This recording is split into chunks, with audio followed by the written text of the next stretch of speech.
So I think that we should not talk about people's photography at all, unless it's on like, um, I mean, even if the photography was on somebody's private property, then you're talking about someone who says, "Hey, what was that person doing on my private property?"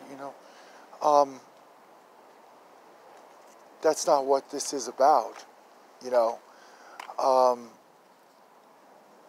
so I just don't think it. I don't think it matters if the photography is from the median or what that is. Um, I mean, it could, and it's still just what it is, you know.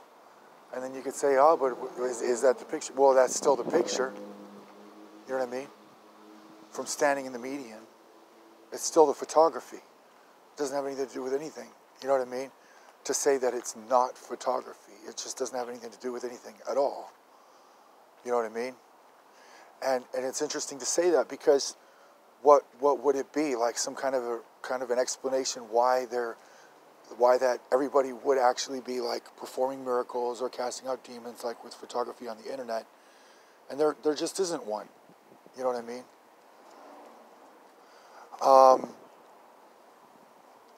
I thought it was very gutsy. You know, the photography, the whole thing, like with the technology and everything like that. And I just thought that mainly what I noticed is that by approaching this photography, like if you were working as a professional and then you went into this photography, that you know that really what those people need to do is they need to take themselves seriously enough, because their own hard work is the same thing as their opportunity. Like this technology is really great, you know. The photography is really terrific, and the cell phones are really terrific. Everything is really terrific, and so it's up to those people to do it right, because this turns out to be that opportunity for those people in that way. You know what I mean? These people who are merchandising their technology and everything like that.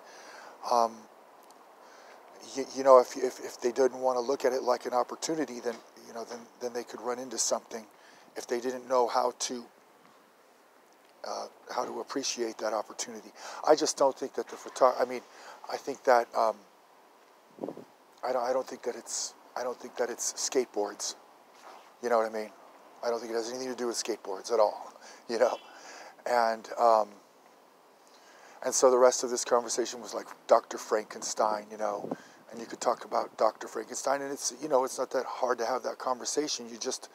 He's not like just like dealing with some type of an attachment to somebody. You know, he's got like his attachment to this opportunity, like to become a success story, like with technology. You know what I mean? Because the technology is really great. And so this is like an opportunity, and it's almost as if you could see like, okay, so this is what's going on here, you know. These are the people who have like this opportunity, you know what I mean? And so, I don't know if it means that much, you know, just to talk about where that opportunity comes from, but to me, it's just like anything else. It's just like anything else, you know, I mean, well, you could see like how terrific this technology really is. You know what I mean? And I don't think you need anything else. You know, if I was talking to somebody like, you know what I mean, who's been working in technology here as like a previous career, like as a professional and all this kind of stuff, I just don't think that you need anything else. I mean, you sell one of these cameras, it's really great technology. The only thing that you need is for the person who's using the technology to be using the technology. That's the only thing that you need. You know what I mean? Is for the customer to receive the merchandise. You know what I mean? And then the person and the photographer is going to do a lot of hard work. And I don't think it's skateboards. I don't.